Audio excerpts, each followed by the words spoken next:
And we should be live. All right. Let me just see. Trying out something with entropy here. I have no idea whether this is working. So this is going to be a weird one. I wasn't planning on doing a live stream, but it turns out that there's like a lot to talk about. So here I am doing a live stream.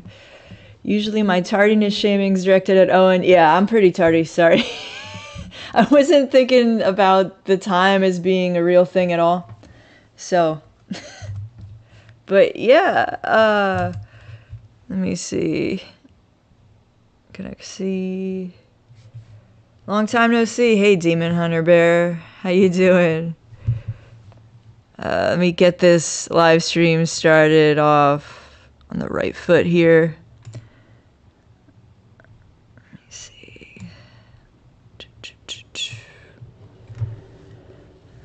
I pray that all MAGA women are raped by, thank you for your thoughts, Sigma Oasis. Thank you for sharing. Rip Phil. And yeah, I'm too scary for fish message boards. So, I'm 34, by the way. A lot of people think that I'm like a little kid. No, I'm like 34. I know, it's pretty sad, right? But I'm not a little kid. I've been through some shit. So, all right. So today I'm talking a little bit more about this whole like jam band mysticism thing. There's a lot of weird shit. I've had like a lot of synchronicities this week around the specific subject. Like Crow 777's talking about this kind of thing. I don't know. It's all over the place. I was listening to Dark Star by the Grateful Dead at work today. And man, that song is like I don't know. It's like the music of Eric Zahn. Like Lovecraft had two different types of short stories he was capable of making. He could make stories that were about, you know, someone sees something that they can never live down, they can never forget, and then they go insane from it. And then he has the stories that are like something came from space, some sensory thing came from space. So like there's the color out of space, that's a Lovecraft story. There's a color, it comes from space. It looks like, I think it looks like the Octarine from Discworld, but I could be wrong about that.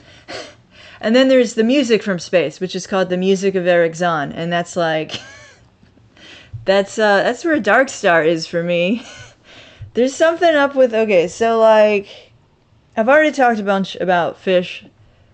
The Grateful Dead, there's a lot to be said about the dead. So, let me see. How are we doing in the chat right now? Hey, Maxed Out Bear, how you doing?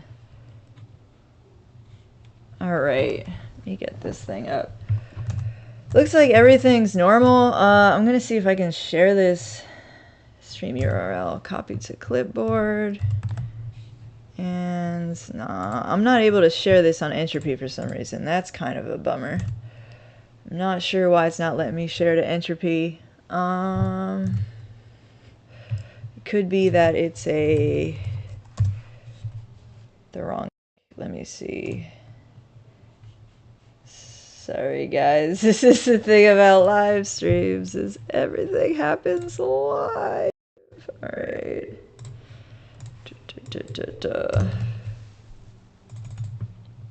Ah, that blows. Okay. Entropy is not in the cards tonight. I do have stream elements that is supposedly connected to my OBS, so I'll have to shout that out at some point, but not right now. So, authors like Michael Hoffman, like James Shelby Downer, these kind of truther adjacent, I mean, they are truthers, they're like old school conspiracy theorists. They have this idea that all of humanity right now is slated for alchemical processing. So essentially, all of the weird stuff that's been going on in the world, the rise of globalism, and I mean, that's the big one, right? Like, all of that is part of the alchemical processing of humanity, which is essentially aims to turn mankind into something else, into a different kind of thing. I don't really understand it that way. Alchemy to me is really mysterious. I haven't looked into it too much. I don't really have time to look into it, but it's considered one of 3 hermetic arts. The other 2 are like astrology and magic. So people kind of think that those might be the same things. They're separate things. You have alchemy, astrology, and magic, and they're separate branches of the hermetic arts. Hermes Trismegistus is essentially the planet Mercury. This is like all of the stuff. It's like, to me, it just seems like Mercury is like, look, this is the shit I want you to know. Don't talk to Jupiter about it. Don't talk to Saturn about it.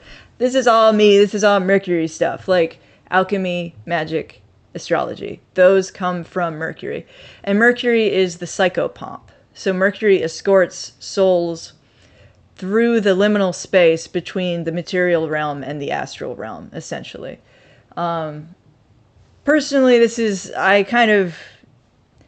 I've had experiences with Mercury. I'm not going to talk about any of those today, but so yeah, that's kind of where this is all coming from, because it's very mysterious to me that magic is even real. But the alchemy thing, a lot of alchemy is about the Philosopher's Stone, right? So like changing the prima materia into the gold, right? So a lot of people talk about this nowadays like it's all metaphorical. So a lot of people will talk about alchemy the way Harry Potter kind of uses alchemy, which is, so a lot of characters in the Harry Potter universe are named after the alchemical stages of the prima, or of the great work.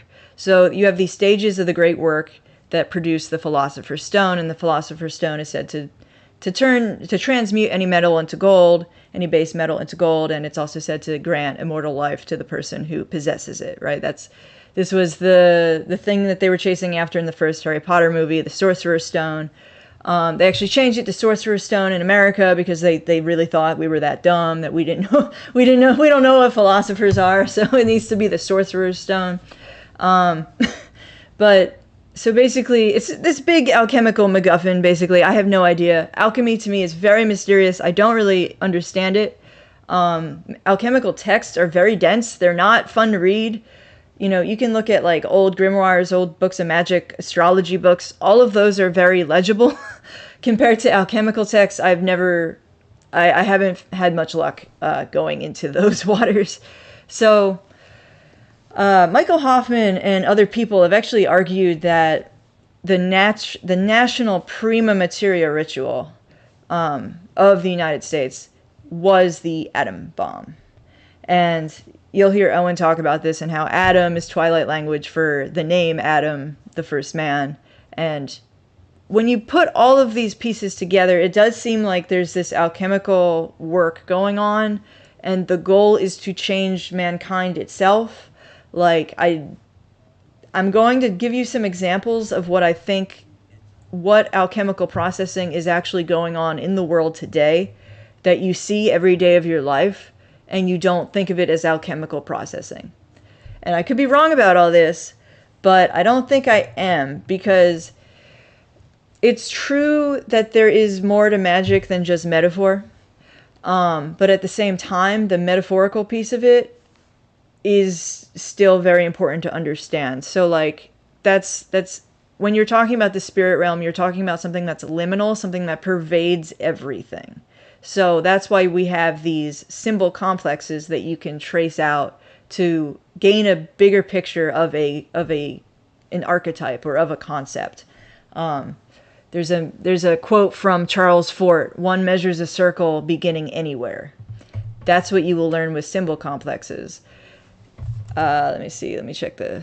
All right.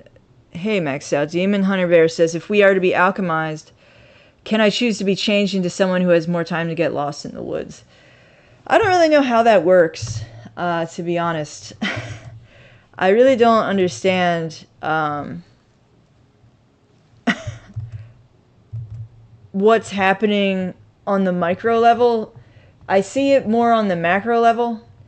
So, simple examples of alchemical processing, the school system is a big one, because that's changing the way that people look at life, learning, children, reading, literacy, all of the subjects that the school system claims as its own, right?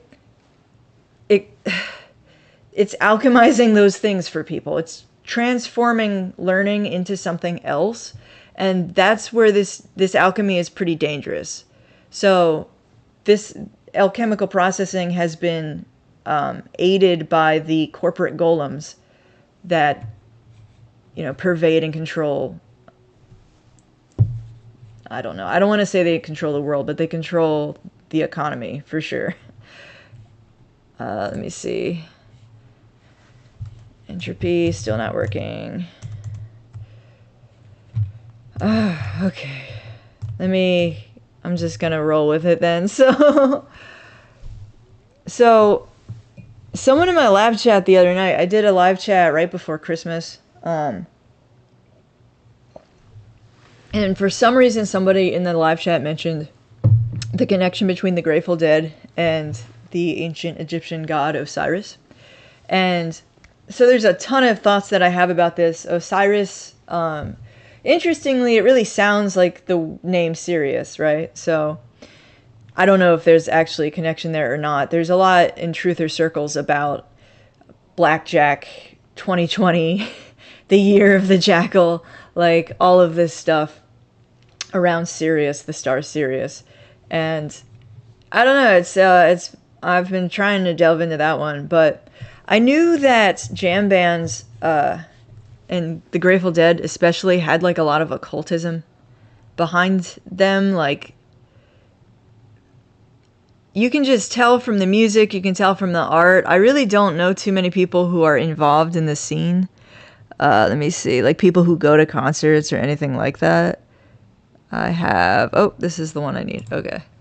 This is hard to see sometimes. The Grateful Dead played in front of the pyramids in Egypt during a full lunar eclipse. That's what we're going to be talking about tonight, slow-mo moon buggy. So that's a big part of what I'm talking about tonight. Let me see. Dude, I can't believe I did this to myself. All right. Up one more. There we go. So basically, I need to put this camera way down. Okay. Yeah, I mean, this logo is like incredible to me still. This logo is like a sigil for MK Ultra. Right? Like, you have red hemisphere, or the right hemisphere is red, the left hemisphere is blue. There's a lightning bolt down the center. It's like a red and blue yin yang. I think this is showing you what's happening to the American mind, both on the macro and in the micro. So each person is experiencing this, but the entire country, the mind of the country, is also experiencing this sigil, this logo, where you have a split in the brain between the blue and red polarities. You can look at it as masculine and feminine. Boys wear blue, girls wear pink. You can look at it as Republican, Democrat, Coke, Pepsi, whatever it is. There's this binary, and the polarity of that, there's a Hermetic law all about polarity, is what's enabling this mind control system. I don't know what they're up to exactly. This is really interesting, though. So I come back to this logo a lot because I feel like everything you need to know about the Grateful Dead is in this fucking logo right here. But there's also a self-awareness to it, which is strange.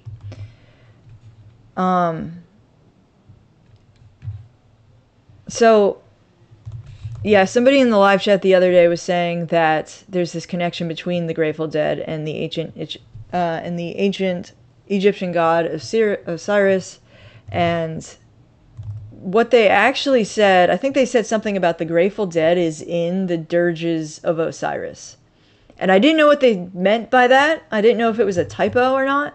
So I looked into it, and yeah, if you look at the Egyptian Book of the Dead, allegedly, I don't know, I haven't looked at the Egyptian Book of the Dead, but if you Google it, the Google robot will tell you there's no way that it came from any source. It's just the Grateful Dead made it up.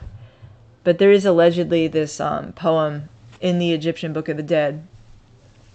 It says that in the land of the night, the ship of the sun is drawn by the Grateful Dead.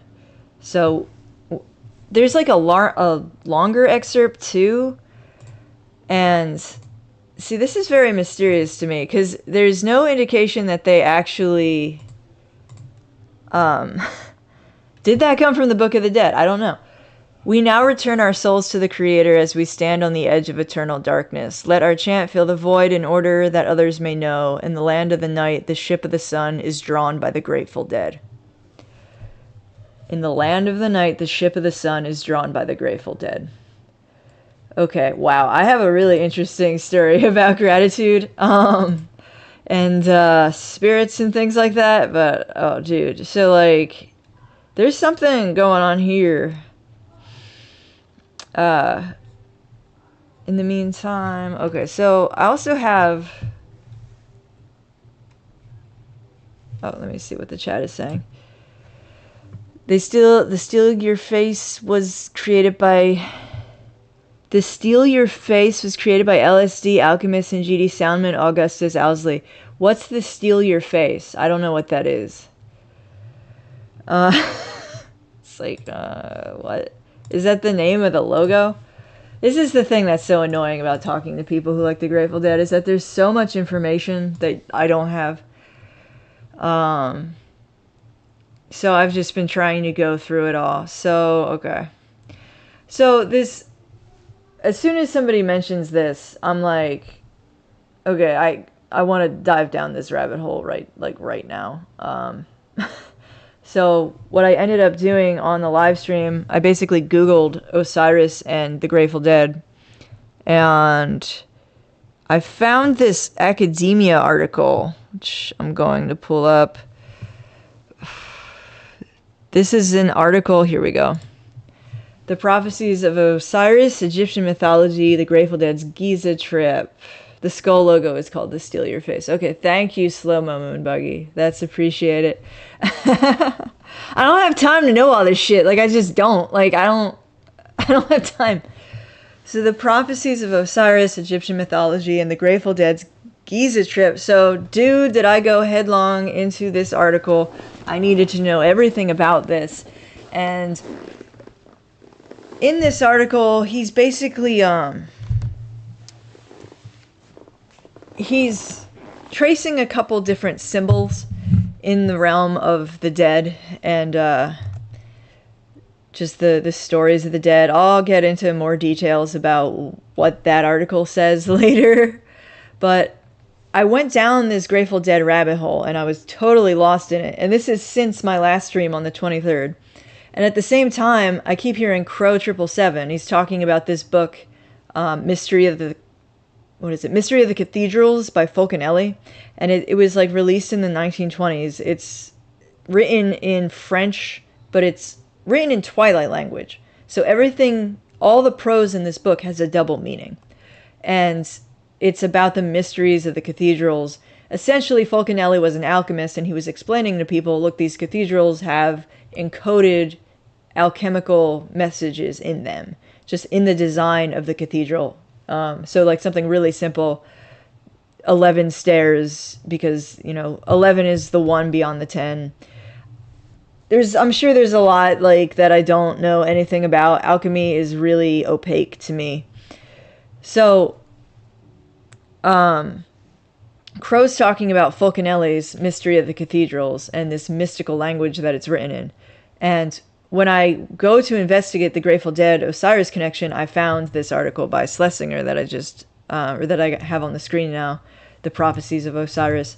So, in the meantime, though, Owen is posting about synchronicities. Let me see. I've been looking into this area for 10 years. Yo, what up, Spice Bear? Hey, Pale Horse 1111. We're just getting into it. So, oh god, this is so annoying. Oh, okay. It's this big groan. This is so freaking annoying. I have too many tabs on OBS and I'm being punished for it. This is a punishment. Oh, okay. So Owen was basically posting this, this happy little Instagram story about like, this picture is a huge synchronicity. There's a rainbow. My kid's wearing a rainbow shirt and like all this different stuff, like all these different things. And he's like, look, not everybody understands synchronicity. Not everybody understands the reality of synchronicity, but it's real. And I'm like, yeah, absolutely. And my response to that was ripples on a pond, because this is what I'm learning about the universe, is that everything is connected in this great chain of being. And symbols, symbol complexes, magical correspondences are one way of getting around the circle of that great chain of being. So like the ripple in the pond is the symbol. So when you fuck with spirits, when you fuck with magic, you are using these symbol complexes, these correspondences, to tap into the flow of the ether, to tap into the flow of the universe. This is all really nuts, I know, but this is why symbol complexes have such a grip on people's brains, because they are the fabric of reality, I think, in a very strange way. Okay, so yeah, so I was like, yeah, these are ripples in the pond, that's how it works. And then yesterday I tuned into Owen's live stream, and Owen is playing a song called Ripple by the Grateful Dead. He never plays music by the Grateful Dead, okay? Like, I've never heard him play a song by the Grateful Dead, ever. He's playing a song called Ripple. That's fucking weird, alright? So now I have Crow talking about Fulcanelli. I have Grateful Dead researcher Schlesinger guy also talking about Fulcanelli. I have ripples. I have friggin' Owen picking up on it. This is the way it works, though. And I don't mean that in like a weird way, but I get that people are going to think it's weird. But this is like, there is like a great chain. There's like a great chain of being. So anyway, what am I doing next? Okay, this has just been my experience. Like, it's very strange, because I never used to understand what Owen was talking about when he was talking about synchronicities. Now I feel like I kind of get it. I feel like I see what he's saying. I mean, I don't know. Oh yeah, and he's also calling 2025 the year of the grateful, basically. The year of gratitude. My vote is for the year of the grateful. Can it please be the year of the grateful, 2025? So another thing I wanted to just tell people about before I go on. Owen said on today's stream that Crow says our consciousness is linked to the sun. Okay. I don't know where he's getting that from exactly, but that's something that we need to talk about Crow's cosmology right quick, because Crow seems to understand quite a bit. The Grateful Dead also have a connection to Tavistock through the guy who owns the Dead publishing company called Ice 9 Productions. I guess I gotta write that down, huh? Can I copy this shit? Okay.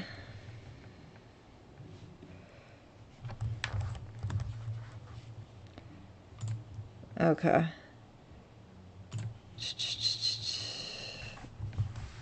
This is, y'all have, the gravy's too thick, okay?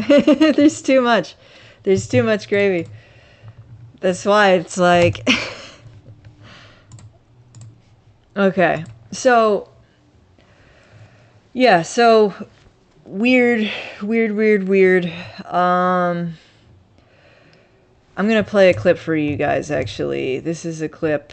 This is not gonna work. I can't have two tabs open like this.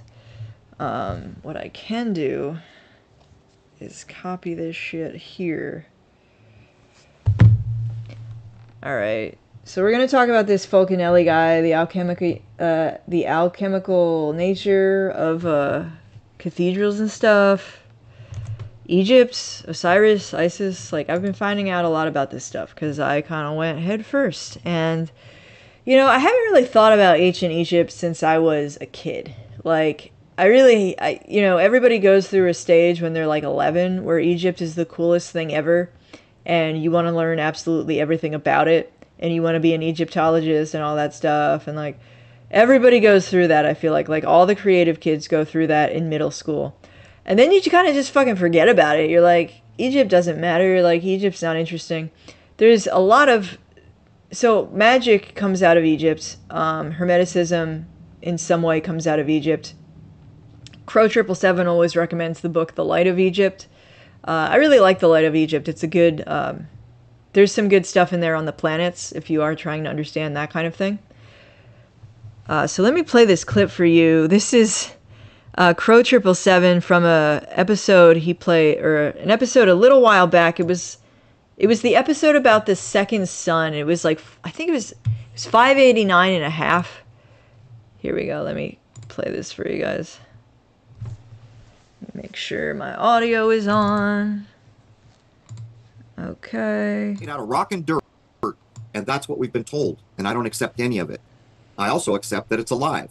I also think that it's better described as a luminary, referring to Mars. And from my point of view, they are all intelligences. And for everything I've ever got my hands on to read, the older cultures in this world viewed them as alive and as an intelligence and as a spiritual influence of some kind, or at least an energetic influence. It may even be the angelic idea may have been formed around that idea, having to do with what NASA calls the orbits of the so-called sun and moon, or the so-called orbits. But anyhow, let's jump in. All right, that's music to my ears. Please tell me y'all heard the audio. I want to make sure you guys heard that. Yeah, no, that's really fascinating. That's exactly, he called them intelligences. That's exactly what I've been saying. These celestial entities are intelligences. The planets are intelligences. Mars is an intelligence. It's something that you can tap into. And yeah, so the sun affects consciousness? I'm sure it does. I'm sure it does. People heard it. Okay, cool. Yeah, so the sun is apparently going to be experiencing a lot of activity in 2025, and people are wondering if that's going to impact consciousness, since there is a tie between the sun and consciousness. All of the luminaries, all of the celestial bodies, the planets, the stars have this interplay with human consciousness in a way that is very real, in a way that is direct. And I'm just so glad that Crow gets it. That's wonderful. But at the same time, the sun is an electromagnetic body. So I have been pretty critical of the way that people ultimately, pretty much, it's a knee-jerk reaction for people to want to defend magic, defend the spirit realm by saying that it's electromagnetic in nature, because they think that that point of view would legitimize ideas about the spirit realm. Because if you couch it in materialism, if you couch it in scientific materialism, then you have the higher ground. And I really think people should get away from doing that. Because is it electromagnetic? I don't know, but there is something going on, right? There's something going on. So, in the land of the night, the ship of the sun is drawn by the Grateful Dead. All right. That has a great, like, cadence to it. I really like that. And I think about what that means. In the land of the night, the ship of the sun is drawn by the Grateful Dead. So who is this Fulcanelli guy that both Crow 777 and this Grateful Dead researcher were talking about? So if you do, let me see, Fulcanelli, there we go. Here we have this picture. This is one of the pictures that Schlesinger shows in his article about the prophecies of Osiris and the Grateful Dead. This is a picture that's taken out of Fulcanelli's book, The Mysteries of the Cathedrals. So this book was written in the 1920s, and basically he's saying the cathedrals hold alchemical truths. There's alchemical allegories in the design of the cathedrals themselves, and Crow 777's approach to things is always like, how is it being taken away from me? And it is interesting, though, because the first time that Crow did a Fulcanelli episode, like a month later, Notre Dame was on fire. So yeah, they could be trying to take away some of these secrets. Who knows? There's plenty of secrets to be discovered. Personally, I'm not worried about it. I have otherworldly entities waking me up in my bed at night. I'm pretty chill about things like this. I think it's going to be okay. So, but no, they could be intentionally destroying cathedrals to hold or to hide these alchemical truths from people, to hide this information. So, all right, Fulcanelli. This is such a strange article that this Ryan Schlesinger wrote, and it's really. So the image, I hope I still have that image up. Okay, yeah. The image, man, I wish I had cropped this ahead of time. Paranormal alarm clock. Here's the thing about live streams that's kind of cool. Even if you suck in the moment, you can edit it later. You can edit it later. So, here we go. We're going to be talking about this for a little while. Even more simply, notice how you feel when it has been cloudy for several days. The sun gives us something special, yeah. Yeah, we're all very tuned to the celestial, to the sky clock. And I'm trying to, I have so much, it's frustrating. Okay. So let's get on to this. So, Fulcanelli included this picture in Mysteries of the Cathedrals, and basically this shows the Sphinx in the background, and this is where the Grateful Dead performed in 1978, September 16th, 1978, correct me if I'm wrong. They performed right where that crow and skull were, and the crow and skull, or the raven and the skull, are commonly used symbols for the Grateful Dead. Like you'll Grateful Dead iconography has a lot of ravens and skulls in it.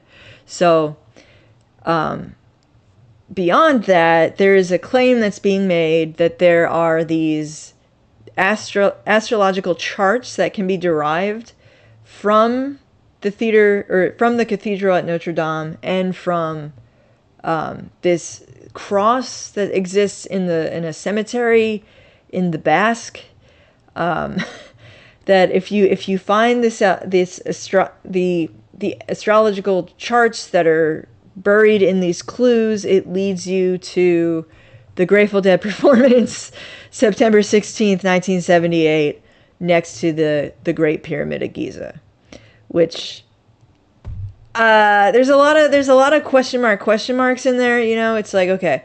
So I did contact Schlesinger because I'm really curious where he's getting this information from specifically. So let's go back a little ways into this Schlesinger article. So there's a lot of weird shit around the Grateful Dead Egypt show. I just don't know anything. Everyone in the chat could probably school me on the Grateful Dead. I don't know much about them. I just really like their music, but I don't know anything about like the culture.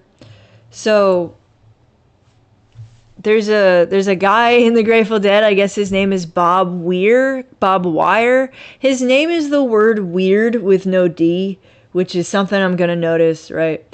And there's a quote from him in regards to the Grateful Dead Giza show where he says, "I got to a point where the head of the Sphinx was lined up with the top of the Great Pyramid, all lit up. All of a sudden, I went to this timeless place. The sounds from the stage, they could have been from any time. It was as if I went into eternity." So, Weird Bob is reporting some strange effects at the 1978 Grateful Dead show in Giza. And basically, what brings a band to Giza? I don't know. Like, there's something going on there. And then there's the apocryphal line in the Egyptian Book of the Dead. Maybe it's in there, maybe it's not. That the the Ship of the Sun is drawn by the Grateful Dead. Allegedly, the Grateful Dead found the name Grateful Dead just by randomly flipping open a dictionary, and it opened to Grateful Dead. And even if that did happen, I mean, like, I swear there's such a thing as a library angel that will just open a page of a book exactly where you need it to be open. Like, that does seem to be a thing for a lot of people. So yeah, maybe their library angel took them directly to the Grateful Dead. I don't know. So according to Google, the Grateful Dead that phrase never existed before the band the Grateful Dead. According to the word on the street with Grateful Dead fans, it's a line from the Book of the Dead. I don't know. I don't know what to think. So it's just too weird. Phil Lesh of the Grateful Dead also said something about the Giza trip being kind of odd. So he wrote a book, Searching for the Sound, and he said that he stumbled upon the astronomical and spiritual meaning behind the myth of Osiris, which, hold up, like, okay, so that's, in and of itself, that's interesting. So the spiritual meaning of the myth of Osiris, a lot of people think of Osiris as the sun, which is interesting because then the resurrection of the sun would be right around winter solstice, would be right around now, because the sun is dying in a way. So the Osiris myth, I'll tell just in case people aren't familiar with it. I really wasn't familiar with it. This is like one of those things that, look, all of the coolest occultists love ancient Egypt. Okay, so they're always talking about Osiris and Isis. And, you know, even like the one eye symbolism, I think, is probably an Egyptian thing. Egyptian mystics were very secretive. They believed that the secretive and the divine were kind of one and the same. So you needed secrecy for ritual, and you needed secrecy for just all of the weird shit they were doing, I guess. So Phil Lesh said something about understanding the astronomical and spiritual meaning behind the myth of Osiris. And he discovered that the Grateful Dead had played a role in the return of the gods. That's really intense. That's an intense thing to say. The Grateful Dead had played a role in the return of the gods. And then Schlesinger writes that the Lesh's explanation is tantalizingly mystical and deliberately opaque. Yeah, you think so? Fucking thanks for nothing, Phil Lesh. Phil Lesh died like right before Halloween. I don't know. I love the Grateful Dead. I don't know any other names beyond Jerry Garcia, and I only know that because there's a pint of ice cream named after him. So yeah, I don't know. What do people think about that? Any thoughts on this, on Egypt, on the Grateful Dead? You guys seem to know a fuck ton more than I do. Back when I was dabbling in alchemy, put their song King Solomon's Marbles on repeat, which is weird because I didn't know anything about King Solomon. Is there a Grateful Dead song called King Solomon's Marbles? Because I'm not aware of that. The book Music, Physician for Times to Come talks about the power of musical vibes. Very healing. That's interesting. Raven's the creator god figure in ancient Greece and northwestern coast Indian culture. Wow, that's really interesting. So the raven is connected to the creator god in some cosmologies, ancient Greece and northwest coast Indian culture. And then you have Odin's ravens, right? They fly around and let Odin know what's going on. So I have a lot of thoughts about like the way that the Egyptian symbology has filtered into modern culture is really interesting to me. So it is kind of like the one eye symbolism. There's also I had a whole episode planned of a whole video planned all about trading card games, and specifically Pokemon and Yu-Gi-Oh. Pokemon's interesting because it uses alchemical symbolism. Yu-Gi-Oh is interesting because it uses Egyptian symbolism.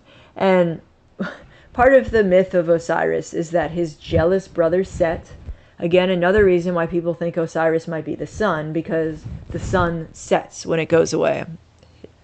So I know that sounds ridiculous, but is it really that ridiculous? So Set is the jealous brother of Osiris who murders Osiris and then scatters his body, 14 pieces of his body, all throughout Egypt. And they're able to recover 13 of the pieces. Isis, which is like Isis is kind of like the creator goddess, I guess. I don't necessarily see those words used to describe her. Isis is a goddess of knowledge. In the research I did after this, I learned that Isis it seems like the belief in a lot of these groups is that Isis is the one who takes initiates. Isis alone bestows revelation, which is interesting because right now, like, our country is waging a war against Isis. Isis is the one doling out the revelations to people. Isis alone takes initiates. So you have this Osiris-Isis thing. Isis collects 13 of Osiris's body parts, and she can't find his fucking golden phallus, though. Like, his perfect dick is missing. So she creates it and, like, makes it gold, and it's, like, super big. She's like, this is gonna be... You're not even gonna miss your dick, Osiris. So, basically, that's the story of Osiris and Isis. Osiris, let me get this exact wording right. Found one by Isis, the disjointed limbs are reassembled into a mummy endowed with a powerful life force. And when I heard that, I was like, oh, it's like that card in Yu-Gi-Oh! Where you need multiple cards. You know, what is it called? Somebody fucking tell me what it's called. It's like a 9-part, it's 9 cards and they make one figure in Yu-Gi-Oh! And I'm like, okay, that's so fucking funny. Of course Yu-Gi-Oh! Is doing, like, the Egyptian symbolism all the way through. Yeah, Yu-Gi-Oh! Is actually really interesting because it also seems to have it talks about the power of the screen in a weird way. It talks about, like, the way that these ancient Egyptian symbols are, like, I don't know. There's some connection between, like, the modern and the ancient in Yu-Gi-Oh! It's really bizarre. Exodia, thank you, Charm School. I was like, one person in this chat knows the name. It's Exodia, right? Like Exodus. Exodia. I feel like I'm in exile sometimes. I'm not gonna lie to you. I think that's why I sang that song years ago about being the Jews in exile. O come, Emmanuel. I feel like a person who is in a place that it doesn't make sense for them to be. So, yeah, okay. So, the Osirian mysteries. You have, so the Egyptian Book of the Dead contains laments for Osiris. So basically like Christmas songs, basically. Like, they're mourning the death of the sun. The sun is at its lowest point on the winter solstice. So they have all these Egyptian Christmas songs that were probably not so commercial, probably not so jolly. And the month that the regeneration of Osiris takes place, like, in the calendar, it used to be between the 10th of December and the 8th of January, which is, I don't know what does that look like in Egypt, because there's also theories that Osiris is connected to the Nile, the flooding of the Nile, so he's not just the sun. And then there seems to be there's actually a trinity. When you look into Egypt, you find the trinity of Osiris, Ra, and there's one other sun god that I'm forgetting. So there's these 3 deities that are attached to the sun, basically. It's a triple deity, a trinity. So what I'm getting from this, I know a lot of people, like, look at this stuff and they're like, this is like this proves that religion is fake. This proves that Christianity is fake, because we already had a god that died and was resurrected in Osiris, and they're just repackaging the same story. I don't think that's what's happening at all. I think that people channel things from the stars, and Osiris is connected to the sun, but you also have this chain, this web of correspondences that come from the planets. All right, let me check the chat. I've been going for a little while on that rant. So, whoo, boy. Oh, God. The grieving widow. Yeah, so Isis is like the grieving widow. La Pieta, right? That statue of Mary mourning Christ. It's all kind of the same story, but it's channeled differently. It's channeled by different people. Different people with different relationships to the stars, different relationships to nature. So, this stuff is just, it's endless, it's boundless. On U.S. currency, under the pyramid, it says, Novus Ordo Seclorum, New Order for the Ages. New Order for the Ages. Yeah. There's a photo of Bob Weir meditating under a tree looking at the Washington Monument, severed phallus. Are you saying that the Washington Monument is a severed phallus? Or are you saying... what are you saying there? Because I was not aware that the Washington Monument was a severed phallus. Oh, God, it's so annoying when... It's so annoying when I can't get the answers I want right away. I'm so impatient. I want it all. I'm Veruca Salt. Let me see what filters I got going on here. Okay, cool. Because I'm like screaming, I'm pretty sure. I'm like autistically screaming right now. Right now.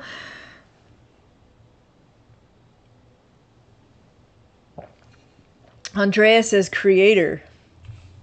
Yeah, so I also have heard that Osiris and Isis represent the vertical and horizontal lines of a right triangle, and that their son Horus is the diagonal, is the hypotenuse.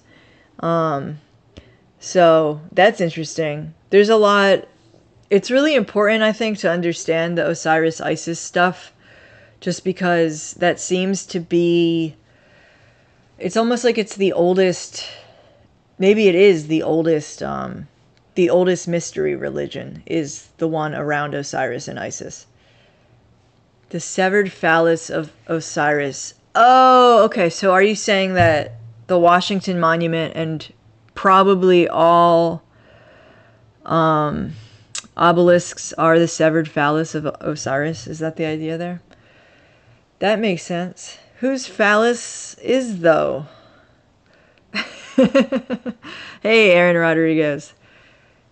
The phallus is protruding from Mother Earth, so hermaphrodite, LOL. Yeah, I mean, why not? Okay. There's a lot of hermaphroditic qualities to magic, and to Slow-Mo Moon Buggy says correct. Okay, so monuments, or the obelisks, are the severed phallus of Osiris. Good to know. Yeah, there's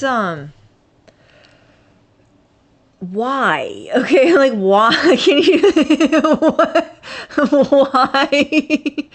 Why would anyone want that? Like, what is it? What? Like it's his space dick. It's his sky dick. That's intense.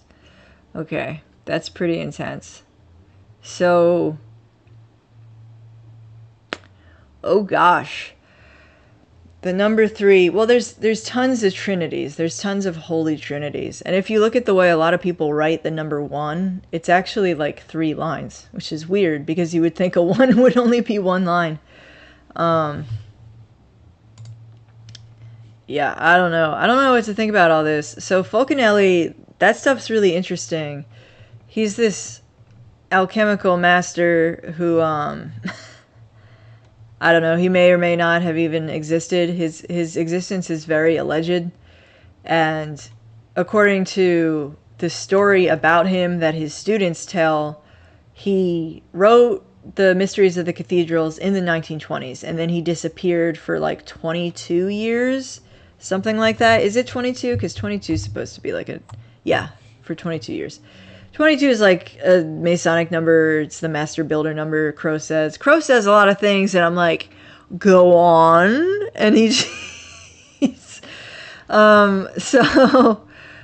so he writes this Mysteries of the Mystery of the Cathedrals book in the 20s, disappears for 22 years.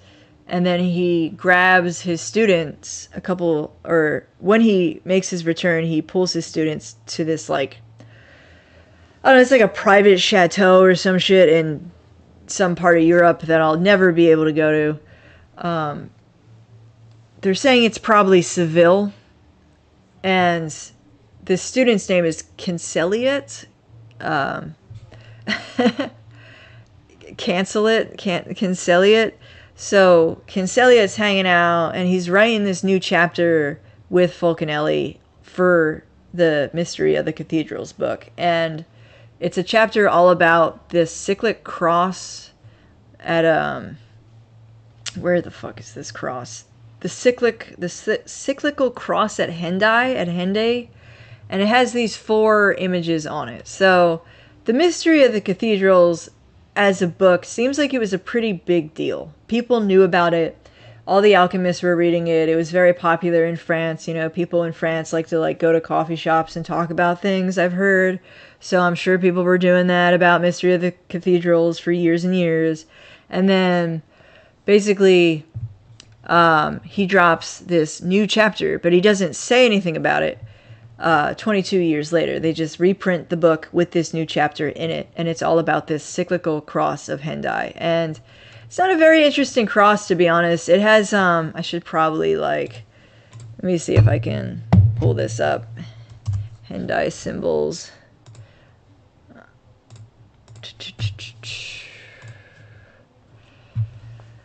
Sort.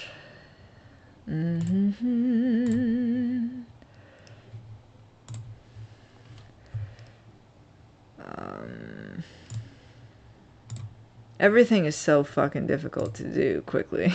Like, alright, here we go. Drop that shit in here and make it bigger. These are the symbols that are on the cross at Hendaye, the cyclical cross at Hendaye. So you have like the starburst, you have a moon that is also like a canoe. It's an 8-pointed starburst, which, if that's significant, some people say 8-pointed stars are a Mercury thing. You have 4 letter A's, and then you have this like angry sun. They call it an angry sun. And this is the part that's really obscured. They really don't tell you what's going on here. But allegedly, if you use these symbols and you use the you line them up with something at Notre Dame, you can figure out the chart, the sky chart for that Grateful Dead concert in Giza. Oh my god, my fucking head. So the guys who apparently figured out that this Andrea says slow down, it's okay. Thank you, Andrea. Psalm 90 in its original language states that God gave birth to the earth. Interesting. Moravian star, I guess. What's the Moravian star? I don't know anything about that. So these 2 guys, Vincent Bridges and Jay Widener, right? They're the guys who apparently figured this shit out. So let me find my little quote here.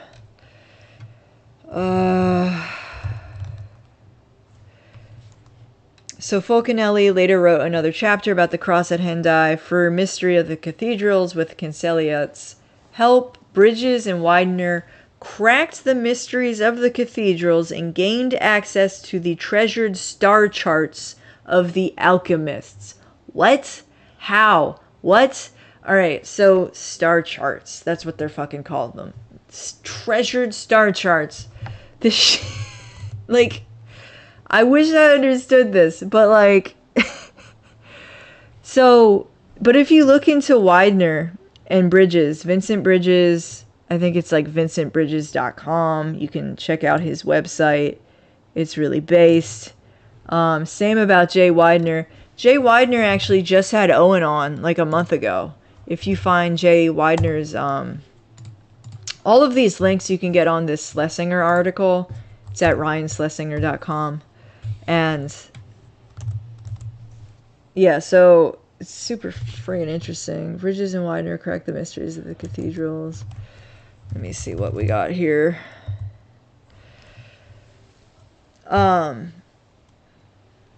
Widener has a YouTube channel called Reality Check. And Bridges, these are weird names, okay? His name is Widener. That's like an anagram for weird. Like, it's weird N-E, like, another weird name.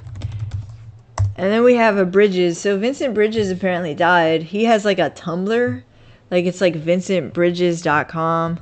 It's fucking crazy how much information's on there. He has this, he seems to believe that DNA is light. Light and DNA are like the same thing, and that's how we communicate with the sun, I guess, and probably the other. I don't know. It's getting a little too materialist for me. Like, is that true? Do you have proof for that? Maybe they do. Vincent Bridges just has an unbelievable amount of work on that website, and yeah. So. Dang, that's not what I wanted to happen. Okay. Hold up. Bridges, vincentbridges.com. Yeah, it's an absolute goldmine. He also talks about, okay, so this is just something I grabbed from Vincent Bridges' website, because his perspective on things is just so unusual.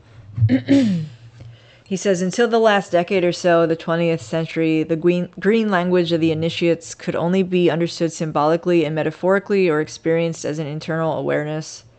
Now, however, the work of a whole cadre of molecular biologists has provided our mystical gnosis with a solidly physical and experimentally verifiable basis from which to understand Fulcanelli's Your Language.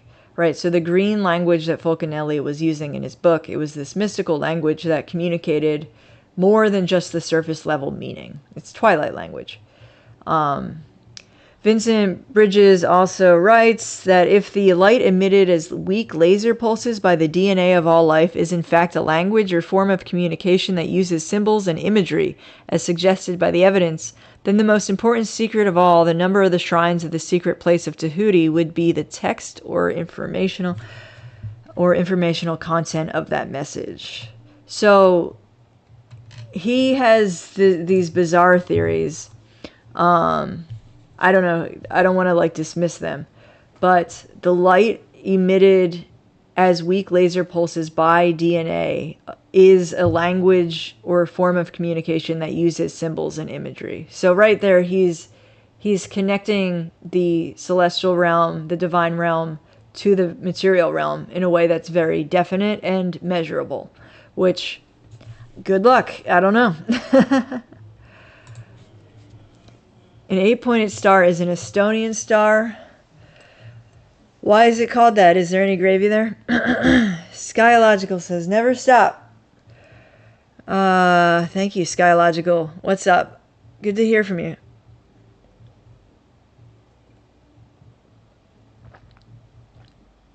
That's how they mess with the DNA fluorescence. Fluorescence. Yeah, that's interesting. I don't really know anything about that perspective.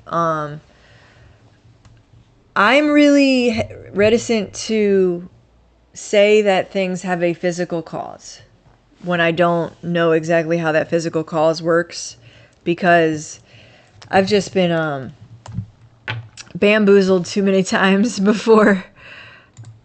Let me close some of this stuff. Okay, so today we had too many things in the little sources menu, and it gave me a headache. There we go. Too many cooks in the kitchen. Okay. God, it's freezing in here.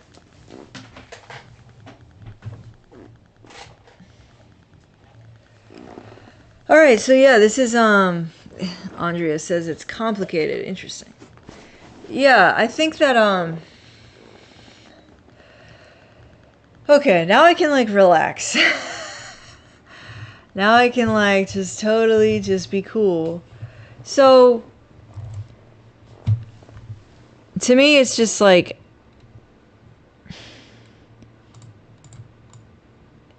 there's Fish's logo. This is the Grateful Dead logo. Okay. This is a fucking MK Ultra sigil. Like this is everything you need to know about what's going on in America. This is what's happening to the American mind. This is what's happening on the macro and in the micro. There's the broad strokes of it, this split, right? People were talking about this. You had husbands voting for Trump and wives voting for whoever else, and it was tearing apart the country. Like this is divorce, right? This is the introduction of divorce into the American culture, which also coincided with the rise of the Grateful Dead. This is the great split, okay? This is the alchemical processing. So, interestingly, I call it a sigil. If you look at the fish logo, the fish logo is like literally a sigil, because what a sigil is in magic a lot of the time, especially with like the moderns, they like to take letters and form them into images. That's actually what most people call a sigil. So let's get more into this alchemical processing. If you excuse me, I have a ton of friggin' notes on my phone, so it might be easier for me to use my phone here. Schools are a really good example of alchemical processing. The ritual of school, the fact that it has completely divorced, people's minds are broken by school. People don't understand what real learning looks like. They don't know what real knowledge looks like. That's horrifying, and I believe it to be a little bit alchemical. You can change people. You can change their thoughts by giving them repetition. Ritual is what really changes people. So I think that there's a certain alchemy to public schooling. So Fulcanelli says that Notre Dame is an alchemical book in stone. By the way, that's such a beautiful way to say that. Let me see what else we got here. If everyone could stop messaging me all of the time. Here we go.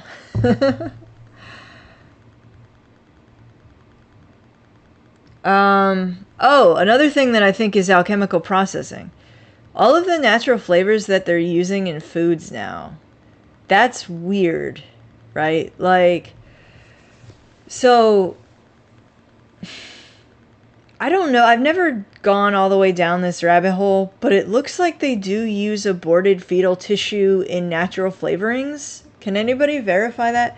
Because that wouldn't surprise me, and that is a form of, like, the acceptance of abortion. That's really big. That's one of the biggest things. See, I wish I understood what the difference was between, like, the alchemical stuff and just mass spellcraft, right? Just mass delusion and spellcraft. But to me, it seems like the acceptance of abortion, and now including abortion in the fetal or in the food supply, that seems like a type of alchemical processing. I'm not sure what they're doing. To me, it seems like they want to turn the muggles into pigs, right? Like they want to turn all the normies into pigs that they can fatten up and eat.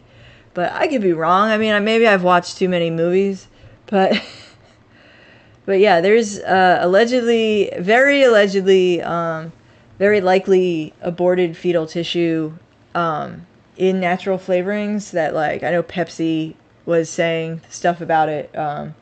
Pepsi came under fire more than anybody else for that. Another example of alchemical processing is the music that people have been like, what the fuck is music now, right? Like, music is so crazy. Music used to be instrumental, it used to be orchestral, it used to be for God, choirs, all of that. Now music is like, I was at a party with my parents not too long ago, and I was thinking about what it must have been like to dance with your family in the 1800s, and you're basically just like square dancing. Or like you're doing like line dances, you're doing those like low-key white people line dances, barn dances. And then I'm like, flash forward to what I'm listening to at this party now with my parents, which is like,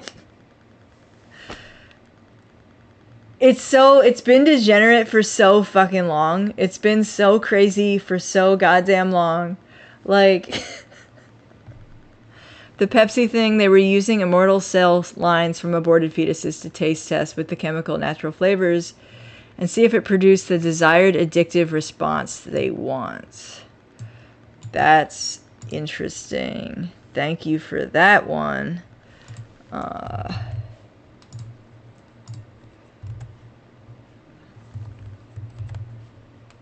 Okay. Hey, King Solo Man, that's hilarious. Music is so crazy, dude. If you boof it, the tab's free. I don't know what that means. Isn't natural flavoring Soylent Green is people? Question, you had a relationship with Sam Hyde. Yeah. I had a situationship with Sam Hyde. 13-pointed lightning bolt on the skull logo. Slow-mo moon buggy. Can you just stop fucking torch? Can you just DM me with this shit? Like, don't get me wrong. Like, I want you to talk about it here, but like, can you just like, because I'm having all these people come out of the woodwork with like dead gravy, and I need it. Like, I need it. So 13-pointed lightning bolt on the skull logo. Good to know. Slow-mo moon buggy. Let me see what we got here. Studio mode. We're gonna do settings. Stream. Stop streaming. Okay. Alright, so let me just paste this because cool, okay. For many years, the general population could not connect with my orchestral music until they finally related it to video games. Interesting.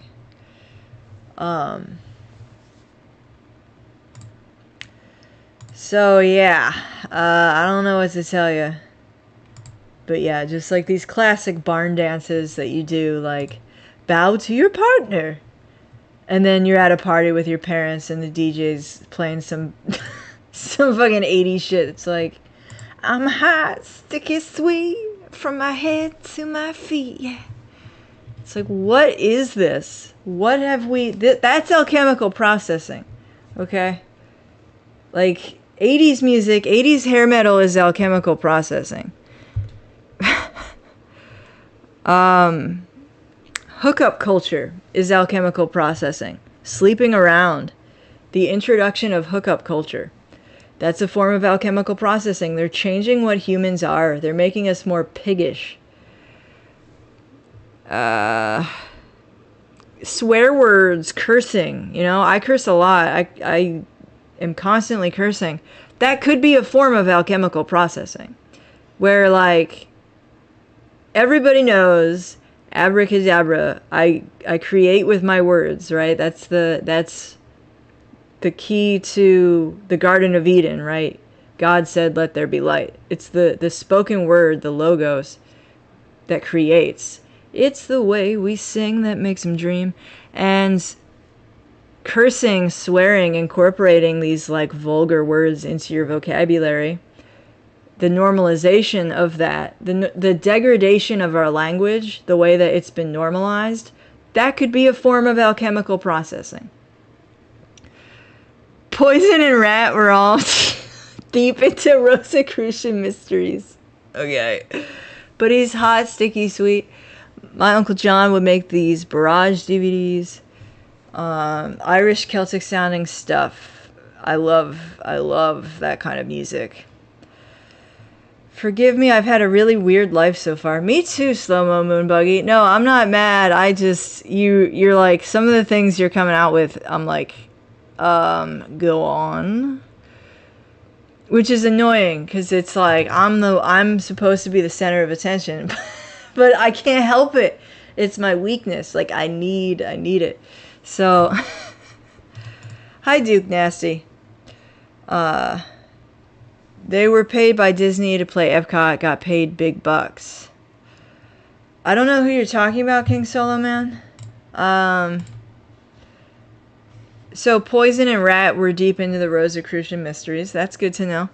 But yeah, this like, so you have the food that you're eating, you have the music that you're listening to, you have the school that you send your kids to, you have the job that you go to, you have the language that you use, you have the ideas that you're putting in your brain, the music, the rituals. All of this is a form of alchemical processing that is being orchestrated by the screens, basically. The screens, the black mirrors, the scrying mirrors, they have a life of their own, and people are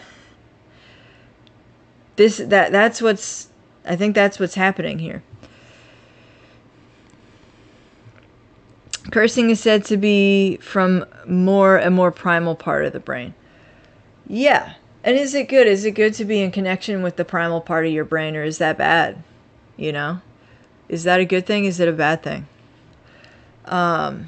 Michael Hoffman talks about this a lot. He calls it the alchemical crucible of our bestialization. So he's actually saying the exact same thing I'm saying. I'm not even getting this stuff from Michael Hoffman. It's just that me and Hoffman are on such a similar frequency when it comes to the way that we see the world. I mean, I did get a lot of these ideas. Like, he helped me understand this, but this is something that I've always innately understood, and a lot of you are probably the same. You probably see this happening, the bestialization of human beings.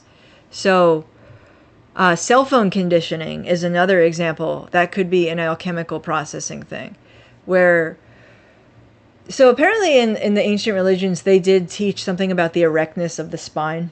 I don't know anything about that, but word on the street is that was a thing. Personally, as someone with a tear in their spinal cord, keep your spine in good health. Like, have an erect spine. It's important. So all of the physical movements that you make contribute to your sense of self, contribute to your sense of the world around you.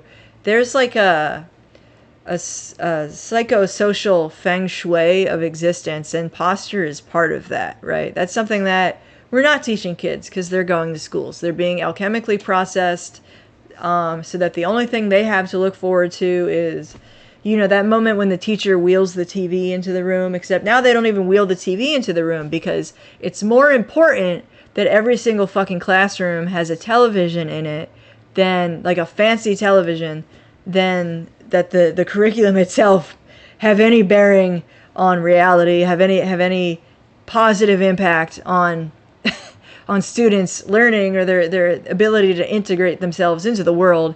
No, we all have TVs.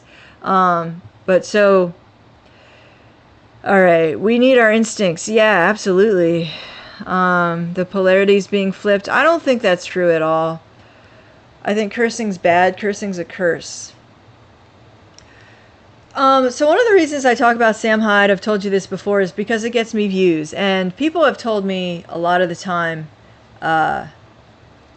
many people think that I was cursed by my interaction with Sam, because I was basically, you know, having a pretty normal life, and then I had this situationship with Sam Hyde, and I ended up having crazy acne and getting a spinal injury that still affects me. I'm still recovering from that.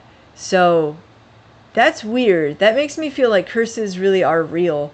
And you can curse yourself by being in contact with people who are very low vibration. You can curse yourself by being in contact with demons, essentially. Some people have demons, and you have to learn to recognize them and learn to say no. Boundaries are a really big thing. That's something that I really want to talk about on this channel more, is just the basics, because I feel like a lot of young people don't know. A lot of old people don't know this, but young people especially. Digital tech affects our processing of reality. Yeah, I don't know. I feel like people are kind of... yeah. So basically, you need to have strong boundaries with people. Oh my god, I have top chat on. I thought I had live chat on. Son of a bitch. Okay, if lizards could talk, then it'd only be curse words. Who knows, man? I mean, there's the lizard spirits, right? I don't know. I heard that, vitamin A for acne. I took vitamin B complex and my acne is gone. I take a high quality B complex. It's expensive, but it's very worth it. I haven't used vitamin A like Accutane or anything. I've heard, like, dietary vitamin A I could believe is important. Absolutely. But, so, yes, this alchemical processing of humanity that's going on. And I think the reason that we hate the baby boomers is because they sold us into slavery in a weird way. I feel like the boomers were the generation that sold their children into slavery to the golems, more so than any other generation. And there was the psychological operation of divorce. There was the psychological operation of the 60s and music, MK Ultra, the Grateful Dead, all this stuff. The normalization of sin, essentially, that came out of the baby boomers' youth, really. So they were tricked into believing that the world would be more free if it was more corporate, essentially. Even though Woodstock and all of those things are like anti the man, there must have been some harmony there, which is why it happened in the first place. So there was some harmony between like the hippie movement, the music of the 60s,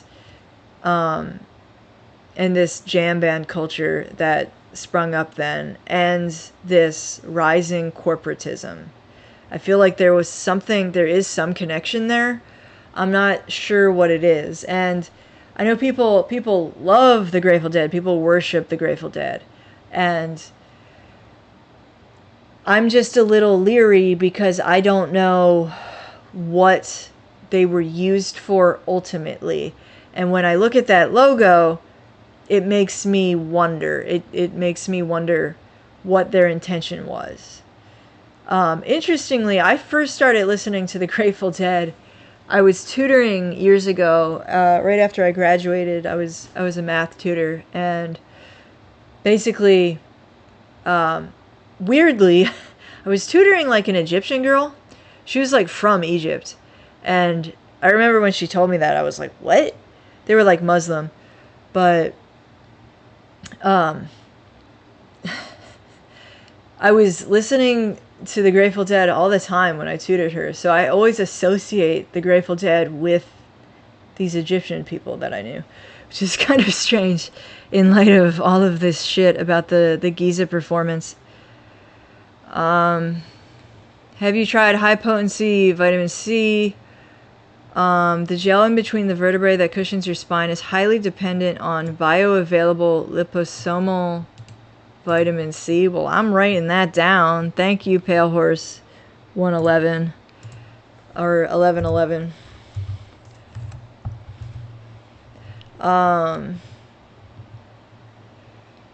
For the back issues.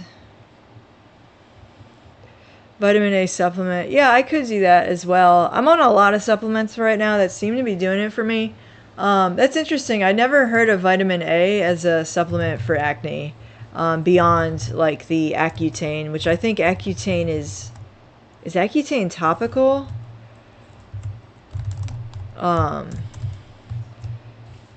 Vitamin H. Name the Jew. Name them. Which ones? I've named lots of Jews. I've named lots of pedophiles. You know, I talked about Sneeko advertising Brandon Buckingham's pedophilia. I haven't forgotten that. I hope other people haven't forgotten that. You know, have some accountability for the people in your community, right? You have to see what they are. And they want you to see them because they want you to accept them, which is scary. Very scary. And that was the thing that was so fucking frightening about the Fish concert to me, about Mondegreen, was like, okay, I get that you're doing it publicly. And you don't like being filmed, though, because you're hightailing it out of here when I pulled out my phone camera. But they do it publicly, and this is the alchemical processing. That's the other part of it, is this acceptance, this widespread acceptance of pedophilia. This widespread acceptance of molestation.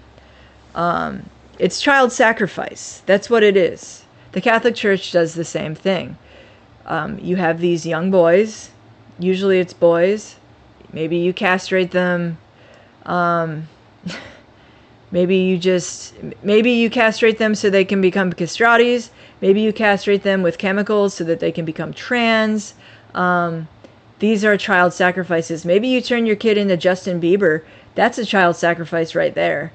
Those child celebrities are child sacrifices. Like, I'm not saying they're all like that, but they probably are all like that. And that's Baphomet. Like, that's the sacrifice people are making. And it is alchemical. It's a transformation process. And just keep your eye on what's happening, because everything that's happening around you is going to impact you. We can try to sequester ourselves from it as much as possible, but man, it's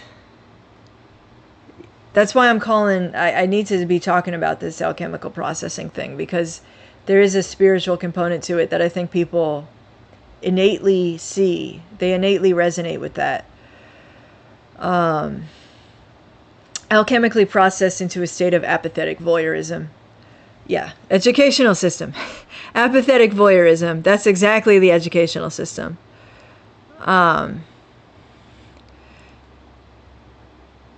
The educational systems, the schools are the place for alchemical processing for human beings. And I could never be part of them for that reason. I've had a lot of experience. I was a teacher for a little while. I avoided talking about it because I wanted to like give it some room to breathe. But I was a middle school math teacher for a little while. And I loved the kids. I hated the job. And some of the kids are assholes. Don't get me wrong. But the last week of my school, of my teaching, a kid purposefully lit an electrical fire in the back of the classroom. He like twisted together a bunch of... This kid was a psycho, all right? When you look at a 13, 14-year-old, you are pretty much seeing what they will be for the rest of their lives. They don't really change much after that point. You can kind of see it in 4-year-olds, but yeah, no. There's too much of this alchemical processing in the schools. Not cheap, but effective. Yeah, exactly. If the average person spent on supplements what they do on health insurance, everybody would be in much better shape. Yeah, I agree. I totally agree with that. You're correct about how great it is. The boomers were just as much into growing one's own food as are the bears and other groups. Well, we're talking about generational trends.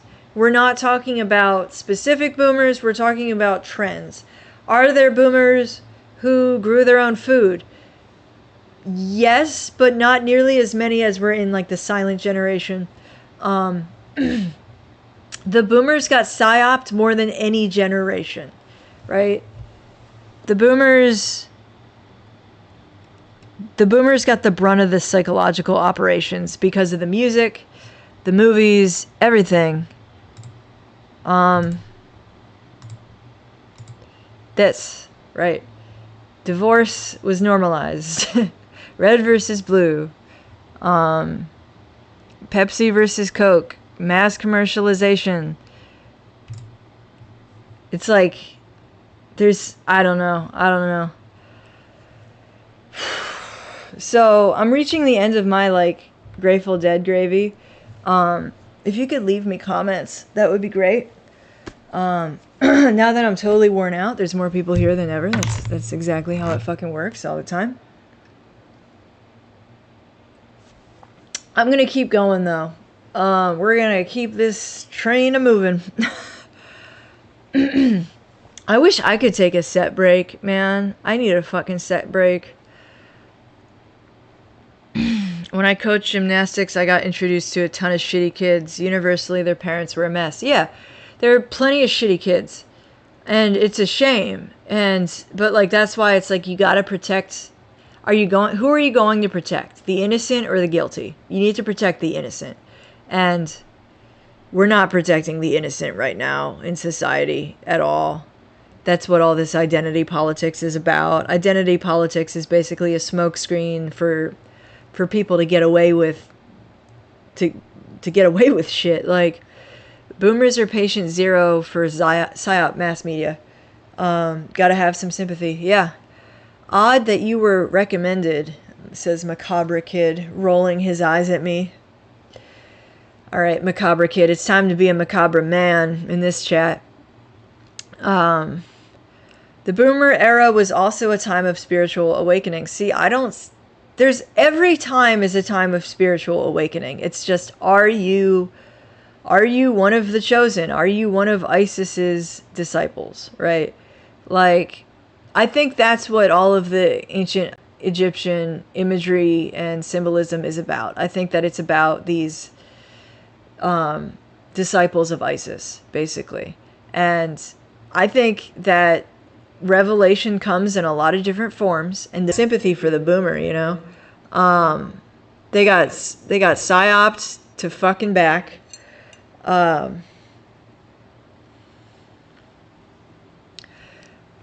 Let me see. Yeah, there's also like there's thank you, end towers in chat. You know you made it when there's an end tower in chat, man. Guys, I'm writing a movie. Okay, I have a script already for like the first part. I need someone who wants to be in it. Okay, it's called Hard R the movie. All right, Hard R the movie. That's the working title. So I just need, if you want to be in Hard R the movie, let me know. I just need I need actors, man. I need people who want to act. And I can pay you, like, I give people money sometimes to do creative shit. It's not a big deal. Boomers were also normalized into corporate culture in a way that was very systematic and deliberate. The music and the movies helped to socialize boomers into this corporate culture that took hold when they were coming of age. So, like, obviously, women going into the workforce, that was normalized by the movies. Divorce was normalized by the movies. Devin Stack has done great work about all of this that I'm talking about. Black-pilled. Songs like Manic Monday, right? Where she's like, running around getting ready for work. It's like this is how they normalized the 40-hour work week to boomer women, right? That was like a real that was a real feat because women weren't used to working like men. It's a very different thing. So I don't hold anything against the boomers necessarily. I don't hate them. I just see what happened to them. Okay. What else do we have? So I have live chat going. I think everything's good here.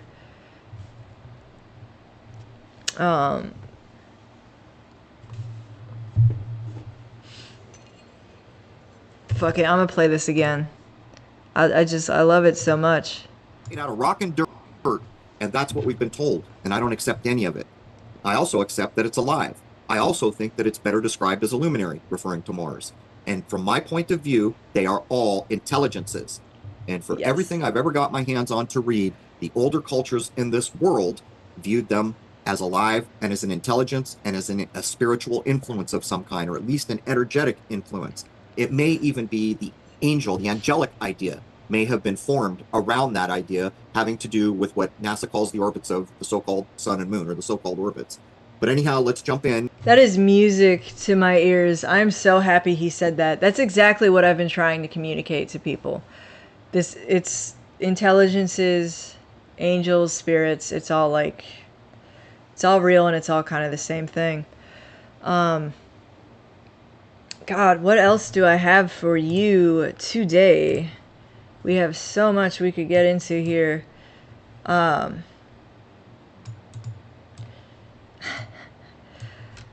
Anybody think about Jim Bob? Maybe I shouldn't go down this rabbit hole right here. Man, I just can't help but I can't help shake, or I have this feeling, dude. I can't shake this feeling. Owen's Jews took down Jim Bob. Owen's Jews took down Jim Bob. Like, that's what happened. They dug up that shit on him. Did they know it was there the whole time? Were they just waiting? Maybe. Maybe they were. That's what I really wonder. Did they know the whole time? And they were just waiting for some trigger to, like... You see what I'm saying? Like... What happened there? Because... if I wanted to control people, right? If I wanted to fuck with people, control like a community, a group of people, I would sow discord. I would sow division. Maybe I would make an app that reflects my desire to sow discord. What would I call it? Lady, I am alive and Christian and walk amongst 7 divisions of heaven. Cryptic, very cryptic. Women in the workforce normalized by World War II. Yes, yes, indeed.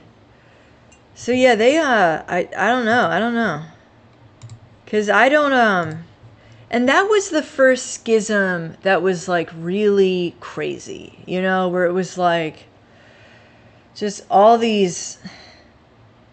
I don't know, that one hurt. That one, like, you could smell blood in the Bertarian community for a long time after the Jim Bob debacle.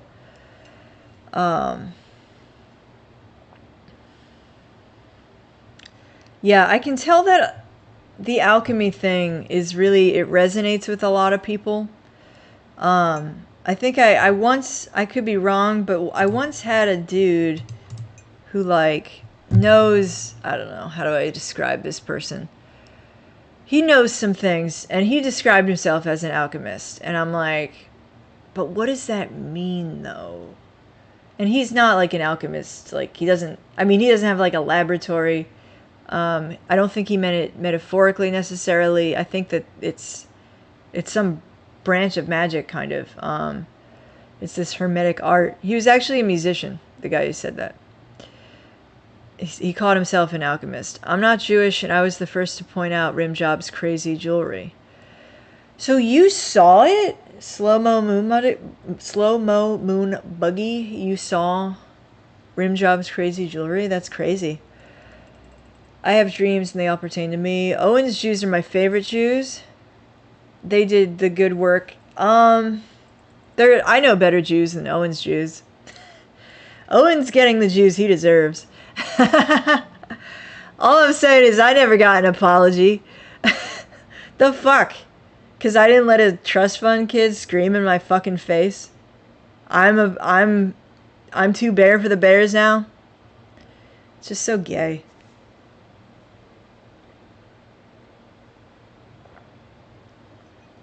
Oh, Woodshop Bear. Yeah, Woodshop Bear, he raised over $10,000 for an alleged neck surgery, which, like, you know, everything I say about Owen is said, like, with respect. It's just, like, some people think that I'm, like, talking shit and I, like, hate them. No, I'm just some bitch talking, you know?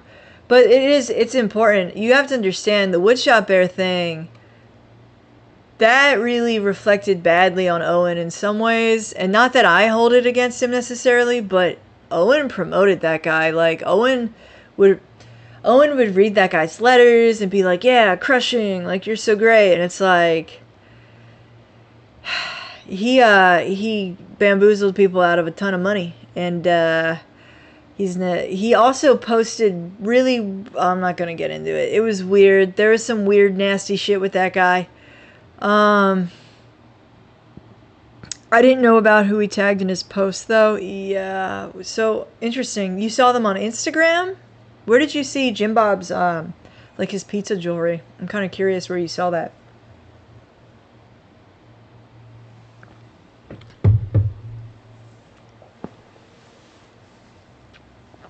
It's kind of, if I gave him money, I'd been pissed. I'm not sure. I think people should give Owen money. I would totally. I give Owen money all the time.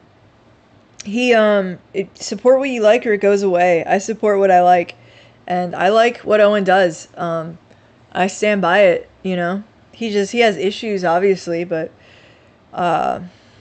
self-admitted bimbo. Yeah, yes. I always got weird vibes from Woodshop. I don't know. I didn't really know him very well. But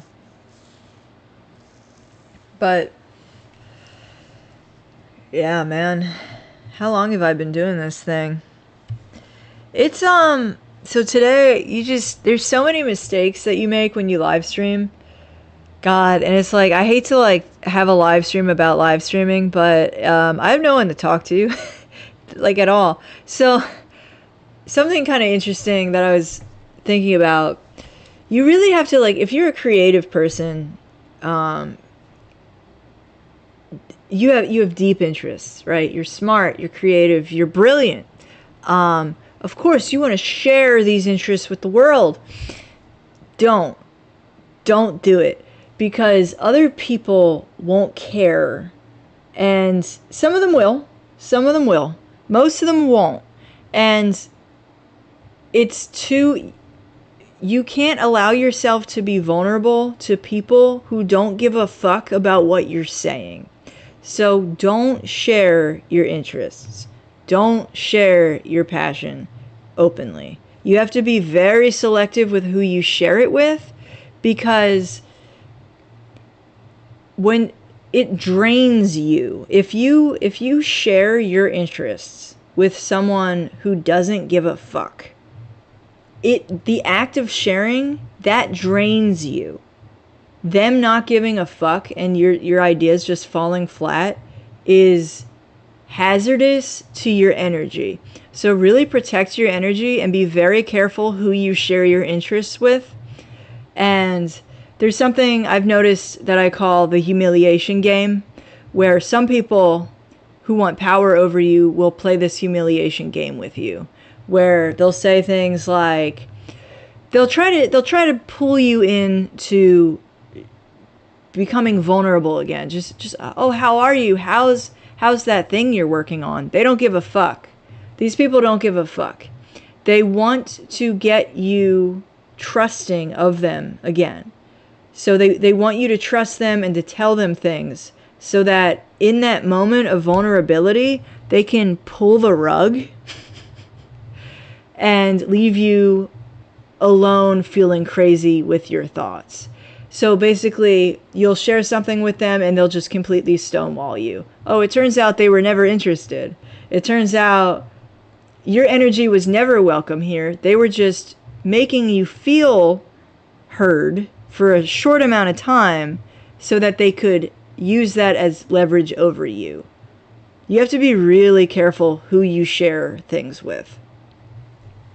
How do people know if he hasn't rebranded himself as a different name?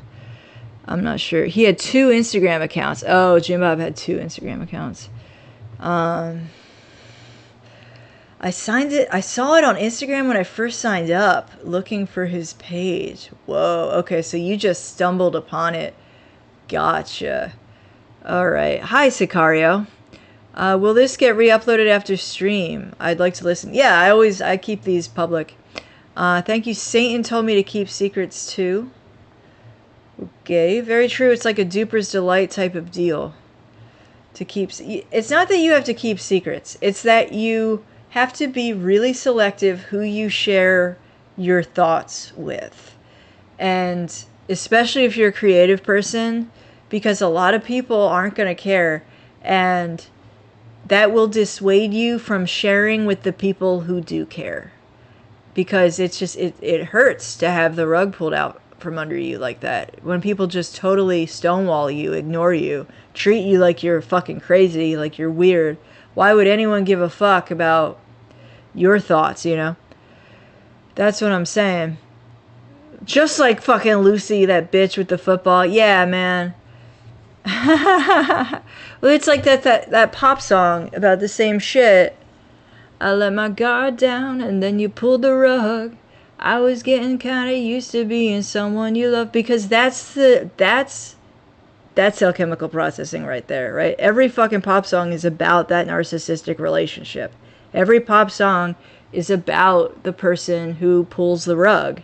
And it's not worth it. I mean, they don't give a fuck. Like, that is alchemical in nature, though, because they're, you know, the Beatles told everybody that love songs were very powerful, and they are. And when you manipulate love songs like that, you make all the love songs about this narcissistic relationship. All of the love songs are about this power struggle. What does that do? You know, what does that do to people's sense of what love is? And it's really not clear to me if love is a virtue or what the fuck it is, you know? It's like, I really don't know. I don't know what love is, like, because some people say God is love. That doesn't seem to be true. That doesn't seem to be true to me. Yeah, it's the thing is that if you're a weirdo like I am, if you're a weirdo, you can't communicate the way normal people communicate, and you can't expect yourself to communicate that way. So it will constantly puzzle you why it is that some people can just talk constantly and expect you to receive all of the shit that they want you to receive. Why is it that you expect me to absorb all of this information, right? As a creative person, there's plenty of things that you could say. Don't say them. It's better to be receptive. It's better to be the receptive person in a social situation, because no one, it's not fair though. It's not fair. Normies talk constantly about utter bullshit. They talk about the stupidest things, and everybody like praises them for it, right? They make friends based off the stupid bullshit they talk about. And then you, this weirdo, you know, try to say something a little bit, just something natural from your brain. You're going to get punished for it. You're going to get slapped down. So just don't do it. Just, you gotta find, I'm not saying never, like, obviously I have a live stream, like, obviously share your ideas, but, like, be really selective. It's better to not share your ideas if someone's going to punish you for it. It's better to just keep them inside until you find a place that you can say them. And I know that's kind of like, it sounds like cowardice, but, like, I've been through it, so. What is love? Baby, don't hurt me. I want to know what love is. I desperately want to know what love is. If you're a good listener, you'll have a lot of friends. Not necessarily. I'm done trying to be normal. It's better leaning into the weird. Yeah. Yes. Weird Bob the Time Traveler from the Grateful Dead. Like, how do you say his name? Is it Bob Weir? Is it Wire? How do you say that? It's probably Weir, right? Fucking weirdos, man. Dude, my voice is hoarse right now. Thank you guys for showing up to my live stream. I hope to live stream better. And, this is wonderful. You guys are great. I didn't even fucking shout out my stream elements. I had, like, a stream element set up. Streamelements.com/spicebear/tip. Streamelements.com/spicebear/tip. Oh, that's a mouthful. So hopefully I'll have more for you guys. I want to make videos. I want to make like sit down and edit some shit. That's where I'm at right now. And then I like doing the lives, though. It kind of brings me into contact with people. And, yeah. Selective disclosure. Exactly. All right, so I'm going to peace out. I'm just exhausted. Thank you, guys.